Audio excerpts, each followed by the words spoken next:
What's going on? What's going on? What's going on, ballers? I'm your host, Jonathan Jones, and this is the Beyond the Ball podcast. We had an amazing opportunity this past week to interview a Super Bowl winning champion. He goes by none other than the name of James Starks. Just wanted to give you all a heads up that there may be some times in the broadcast to where it might sound like we lose a little bit of sound quality and then we get it back. But I want to just let you know that during these quarantine times, recording over the Zoom platform at times can affect the overall quality of the message. But I would encourage you to stick around and hang for the entirety of the program because we talk about a lot of different things. We talk about how James is setting himself and his family up for success. We talk about what the feelings he had were in the Super Bowl, taking the field for the first time as a rookie. So I would encourage you to stay for the broadcast, listen to it, enjoy yourself, and then most importantly, ballers, make sure that you share it with another baller, with another teammate, with another friend. This is Jonathan Jones, and we're going to go ahead and get into the Beyond the Ball interview with none other than Super Bowl winning James Starks. Welcome to Beyond the Ball podcast.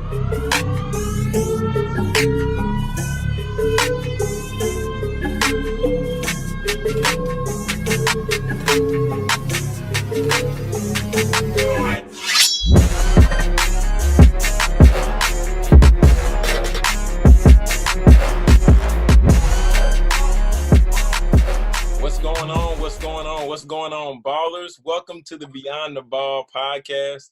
I'm your host, Jonathan Jones, but I don't want to waste no time today talking about myself. Man, want to go ahead and welcome in this gentleman, man. This is a gentleman who no introduction, but I definitely want to. I'm really excited about this opportunity. We're bringing on a gentleman who is a recent MBA graduate. You know what I'm saying? Because education is the great equalizer.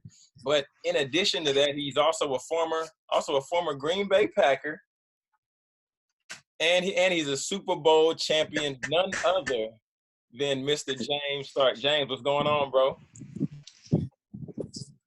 How you doing, man? How you doing, bro? Man, I'm good, man. You know, just trying to be safe, trying to stay inside, trying to follow instructions. Man, but what about you? So you're in New York now. Where are you at?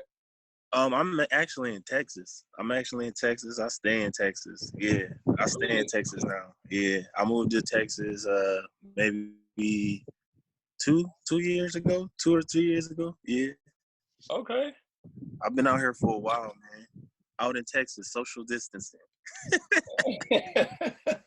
Hey, man. Hey, I'm not mad at you, but yeah, man. I mean, you got to play it safe now, and just with these times and everything that's been going on. So like, how have you been passing time, social distancing? Because I know a lot of people doing different stuff, but what have you been doing in this time? Well, I mean, we got those lakes and stuff around here where still social distancing. We send swimming, get something for the kids to do, or on barbecuing, or we playing trouble, charades. We doing all of it, Monopoly, just and then the kids still got school a little bit, so we helping them with we being teachers as well. So, and then right now I'm a student too. You know what I mean? I went back to school again to get my software engineering degree. So after I'm done with that, I'm not gonna go back to school. But yeah, that's pretty much how I've been doing my social distancing. Wow. Okay. So how is that, James? You said software engineering. So what made you want to go back and get that one? So like originally, like I always wanted to have my own company, right? But I wanted my company to be different than others companies, right? I wanted to be a home builder, but I want to do it a little bit different, right? I want to do a sustainable, green building to where my houses can, pretty much is always the competition, right?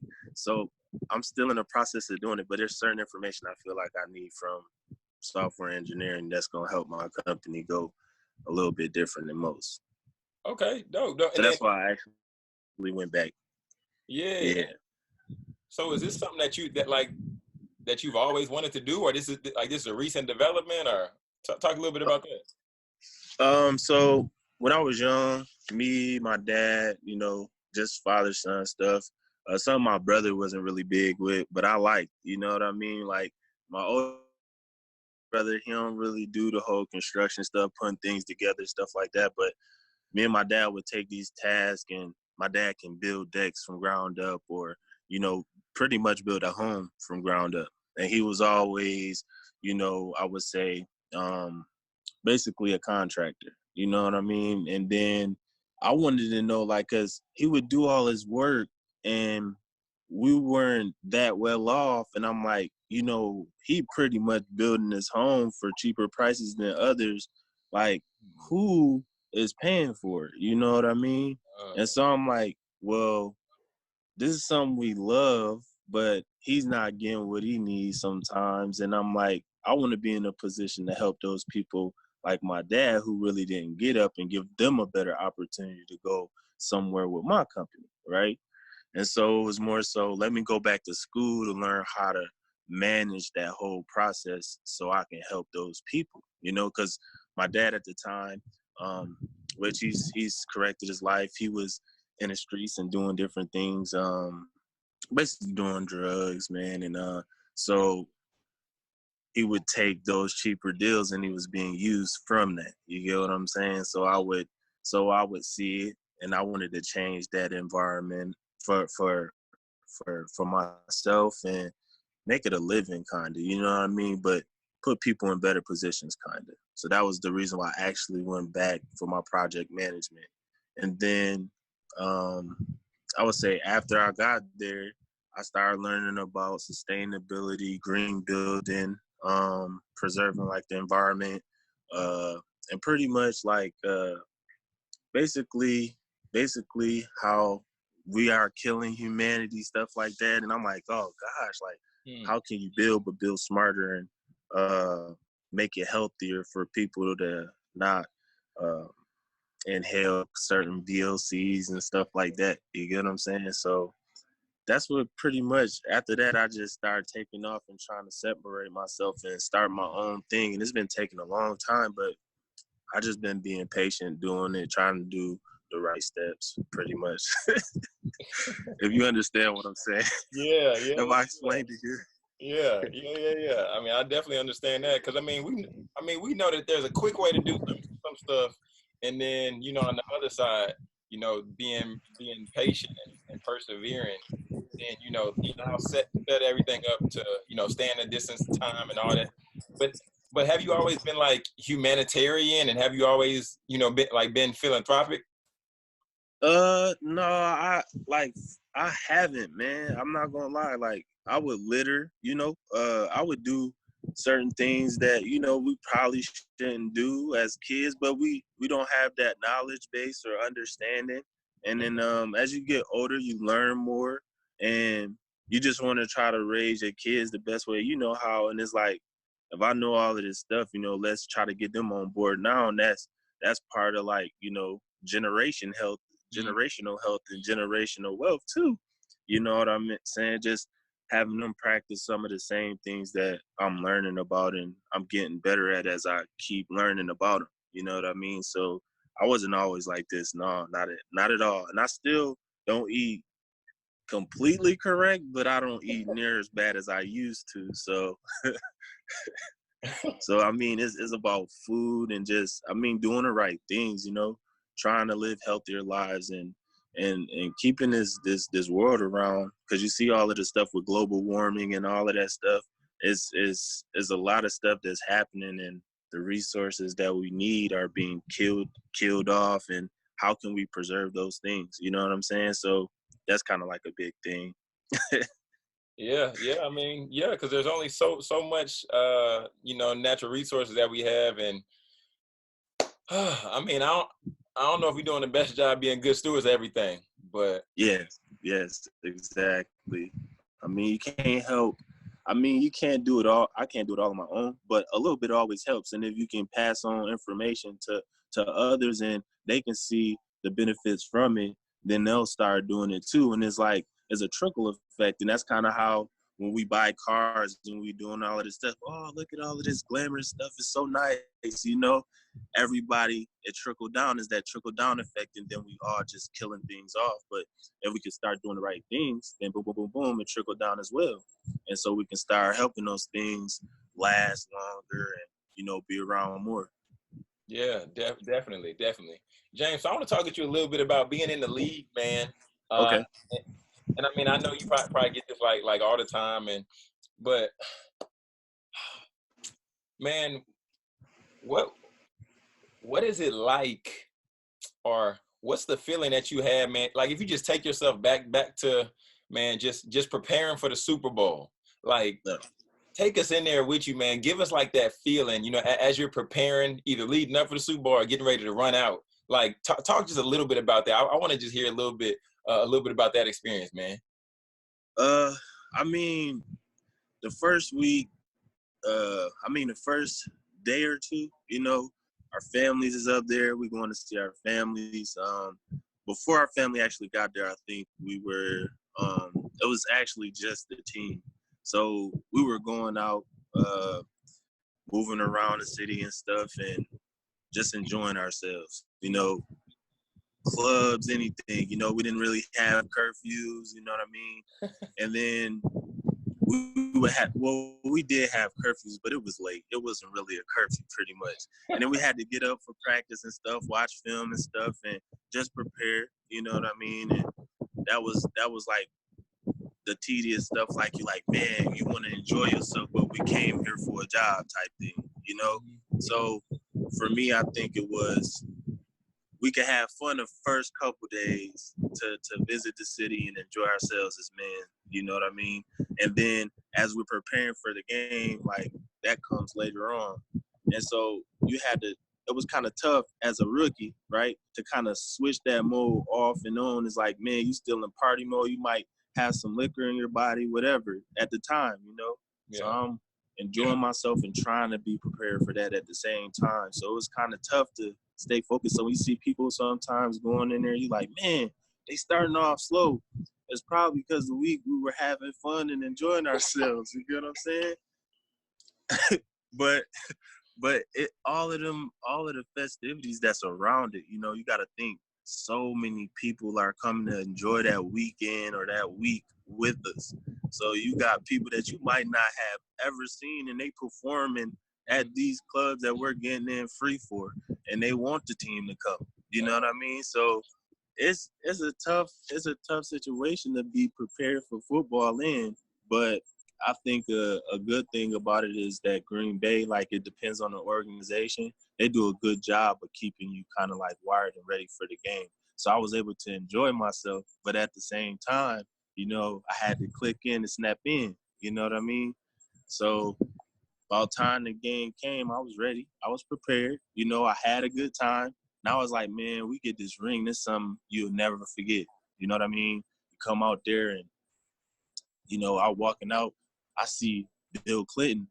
I'm like, oh man, you a Dallas Cowboy fan? You know what I mean? Like, that's and I'm like, oh gosh, you know what I'm saying? That's just something I'm like, I see the president, like he at the game, you know, walking out, and I'm just going to warm up, stretch, walk out there, and it's already kind of like packed, you know. You might see, you know, celebrities all in the background and stuff, like, oh man, you know, like, I'm a rookie at this time, so it's exciting for me. You know, I'm like starstruck and stuff, and I'm enjoying my life to the fullest. You get what I'm saying? So, man, about time the game came and the first kickoff, the lights went off and stuff, man, the national anthem, and bro, it was all like surreal, bro. It was getting me, and I was like, man, I'm about to ball out. That's how I felt. I'm about to ball out and enjoy myself and enjoy this experience, man. So I hope that helped you kind of like how it felt as a rookie. Yeah, you know, yeah. Can't tell everybody how to feel, but like for me, that's how it was. Yeah, man. I mean, yeah, because I mean, I felt like I kind of was on the field at, like, as you were just talking about that, and just like, you know, seeing Bill over there, what's up, Bill?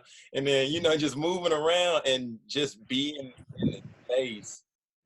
Oh man, like, I mean, I can imagine that the feeling was indescribable because it's one of them things that you dream about as a kid. It's one of them things that it was like you're in the backyard or whatever playing around, and so yeah, man. Toss up tackle, and then like now Man. you here, you watch Michael Vick, people that you looked up to your whole life, and now you in that same position. And it wasn't like I was like sitting the bench or nothing. I'm starting and I'm a rookie. You know what I'm saying? So I'm like, man, this is about to be fun. I was just excited, man. It's hard to just explain. It's hard to explain, but man, shoot, if you ever had good food, like I always tell people, man, it's like having a good, soul food cooked dinner and everybody over playing spades, like that good family feeling. But at the same time, like this food's so good, I'm about to sit here and eat. Like it's that good home feeling, man. Like it's kind of like that, but you gotta switch it into a football sense. You get what I'm saying? Yeah. No, I can see that. Yeah, I can see that. Yeah, and man, and then one thing I can really appreciate just about sports and especially about football, man, I think it really brings everybody together. Like it brings different cultures together, it brings different people together. Because like I know, James, if you in Green Bay, and you got the cheeseheads out there, it don't matter if they black, white, purple, green, they got it going on. They got the go pack. It don't matter. So yeah. so now just thinking about how football and sports bring cultures and people together. James, what you think about now as sports have stopped? Like, I'm just curious to hear your thoughts on that. Like sports have stopped, and knowing that sports is the one thing that is all the time described as like being indestructible. Like, what does that like bring to mind for you? I mean, it's tough, I'm sure, for people, I mean, it's gonna be a lot of TV series being watched. I mean, people gonna have to go back to childhood classics, and you're gonna see a lot of different things, like I guess being enjoyed or appreciated on TV, far as old Super Bowls or old classic games. You know what I mean? They find a way to still have basketball or still have football on TV because people love sports, and there's a soothingness to a lot of people to watch. Is a exciting. A lot of sports are exciting to watch. You know what I mean? But now with everything going on, it's just going to be a lot of rewinding and going back, flashbacks. And I think once the football season started and how the basketball season being kind of interrupted and stuff like that, like if all of this stuff just keeps staying the same, it'll get boring and old. Yeah. But eventually it'll pass. Yeah. Eventually it'll pass. But yeah, it's tough, man. I know it's tough for a lot of people, especially sports fans. Yeah. Especially sports fans. Yeah, man. Especially man, James. So, what's your go-to childhood TV show, man? Childhood TV. I try to give my kids stuff I watch. So like Roots,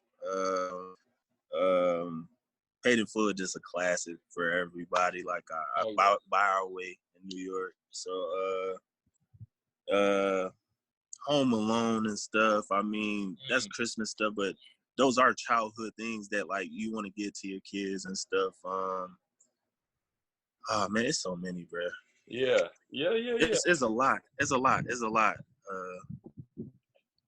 man. Yeah. Fair enough. Now I'm not gonna make you list them off. I'm not gonna make you list them all off, James. We'll stop with that. That's okay. Man, but James, I'm just curious, man. This is gonna be my last football question. I'm curious just to know, like, when you decided to leave the game of football, man, what was that feeling like for you? Just knowing that it's time for something new, or knowing that you need to make the decision to do what's best for you, for your family, and just talk a little bit about that, James, because there's a lot of like student athletes, different athletic departments that listen to this podcast. So, you know, what I just want to hear that from you, because, you know, a lot of them want that dream that you had the opportunity to live, to be in the Super Bowl, compete at the highest level. So when it was time to walk away, like what was that feeling? Talk a little bit about that. I'll say, while I was playing, you know, I gave it my all. Whether it didn't matter how much time I got sometimes, or if I didn't get any time. I gave it my all. I enjoyed every moment. I was myself through the whole process, you know, because I always had the thought that this doesn't last forever. And then it's like, football is that fairy tale life, you know. In fairy tales, it always end with a happy ending or a sad ending. Something's gonna happen in the fairy tale, but one thing is consistent is that it doesn't last forever. So if I prepare myself for when it ends and I'm ready for when it ends, I don't have to worry about anything because it'll be a smooth transition. So there's an average of a certain amount of players who, when you're playing running back, is an average, I don't know if it's like 1.5 years or something like that a running back plays in the league. I had surpassed that already after like 3 or 4 years, you know. I'm in my 7th year. I'm like, you know, what do I want to do after football? And my girlfriend was like in my ear about it. What do you want to do after that? And I was like, you know, I really like this. And it was like kind of confusing because it's like I save up all my money, but what do I want to do with it and make it grow? You know what I mean? And at the time, I'm not spending anything. I'm helping my family, doing everything I want. But it was a process that I had to go through that, you know, after this football, what am I going to do? And so that's why I started thinking about it before football was even gone, you know. And that's why I knew, you know, Coach E.B. used to always say, you know, it's a fairy tale game. It's a fairy tale world in football. It only lasts so long, so enjoy it while it lasts. So, I mean, I enjoyed myself while I was there. I made sure I had a plan once I got out of it. You know what I mean? What did I want to do? And I put things in process so it's a smooth transition. Yeah. That was good, James. That was good. I did, man. I think a lot, man. I try to get things right. You know, people mess up on it once. You know what I mean? You shouldn't make the same mistakes. You know what I mean? As a person that's already messing up, you know. Man, learn from. Man, definitely.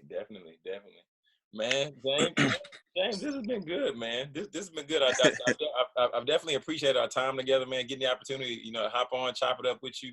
But now, James, so like I told you before, I have something I like to call this the 2-minute drill. Okay. Okay. So the 2-minute drill is I have a few questions here. Okay. You know, and I'm gonna run down them, and then we'll set the clock, and we'll let it roll. You let me know when you're ready, and then we can let it roll. Let's get it. Okay, let's get it. Here we go. And this is lightning round, James, because one time I had a guy on. I'm not gonna say no names. I had a guy on my show, and I was like, all right, this is gonna be lightning round, and then it wasn't lightning round. That's all I'm gonna say. Okay. Okay, so first answer that comes to mind. Okay, here we go. You ready? Yep. Okay, let's get it. Ready. Let's get it. Favorite food? Chicken. How you like it cooked? Fried. Okay, good. Okay. A book that you're currently reading? God dang. I read magazines. I'm not gonna lie. Magazines. Okay. I mean, ESPN. I just like sports, so I read ESPN books and stuff. Okay. Instruction books, stuff I like. Oh, there it is. Your quarantine Netflix show of choice? Ozarks. You on that too? Okay. Yeah. All-time favorite movie? Paid in Full. Favorite quote? I have a dream. There it is. And then you got a little bit more time. So what's one tip that you want to give to student athletes that you want them to take away? One tip. Student athletes? Mm-hmm. One tip. Man, it's kind of like a two-parter to me, man. One tip, never give up, man. Never give up. First of all, keep God first and then never give up.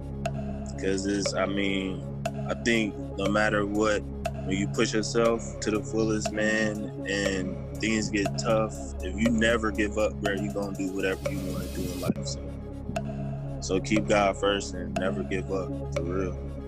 That's in school or anything. That's staying true with anything. I'm telling you. Yeah, and this is how many degrees do you have now? I'm about to be on I'm about to have 4. You about to have 4? Certifications probably don't count for you, but I got the green sustainable, sociology, project management, and sustainability. Dang. So now I'm about to get my engineering software. Wow. And on top of that, you have a Super Bowl ring. Yes, sir. Mm-hmm. Oh my. James, so what is there left for you to do? Because you're already working to do, to have the construction, to go green, help other people go green. What else is there? What else is there for you to do? Man, I want to help my city, man. I want to help my city, and I want to help like the unfortunate, to be truthful. I mean, you see a lot of things like, after just being around and researching and doing everything I'm doing, impoverished neighborhoods and stuff like that, like they just don't have the luxuries that people have in better neighborhoods, as far as even living spaces, as far as HVAC systems and air conditioning and stuff like that. The air that we breathe out here is actually fresher. You go to the hood, they say what? You come out here to the suburbs and stuff, it just like you breathing fresher air. You know what I'm saying? And in those communities, you have plants and things that pollute the area, which fresh air is one of the big things about survival and brain strength, right?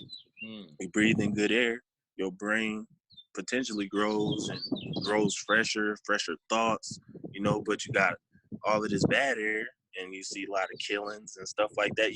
People can't put a statistic on it, right? Because why? There's no way to, or whatever, right? But at the same time, when I look at it as I want to help that situation. How can we give the same situation to those people? And you need obviously so much help to do it. So, I mean, I would have to establish myself as a builder. I would have to establish myself as a contractor and sustainable and all of that stuff. And that's the process that I have to take, though, right? To get through all of these things, to have these certain like certifications people would like to call it, or get people on the team that I need, and I gotta find all of this stuff on my own, right? Wow. But I think in the long run, years down the road, I can bring something back to my city, and by doing that, I can help other cities, and by trying to do things the right way. You know what I'm saying? There's a lot that I have to do, but yeah, man, I did it, but I'm not done yet. I'm not done, man. I still got a lot to do. Man, well, James, man, much respect on that. If there's anything I can do, if I could be of help in any way, I love to speak. So if there's any way I can be a resource to you, man, really let me know, because I'm definitely with you in that, because I know that is not a one-man job, and there definitely be more awareness around that to help us go green and to help us make healthy decisions and ultimately just become more educated. So yeah, man. So appreciate you, man. Appreciate you having me. Appreciate you even, taking the time to reach out to me, man. Appreciate you. Yes, sir, James. I appreciate you. Yeah, you good, Brody. One and only James Starks. Amen. And this is Beyond the Ball.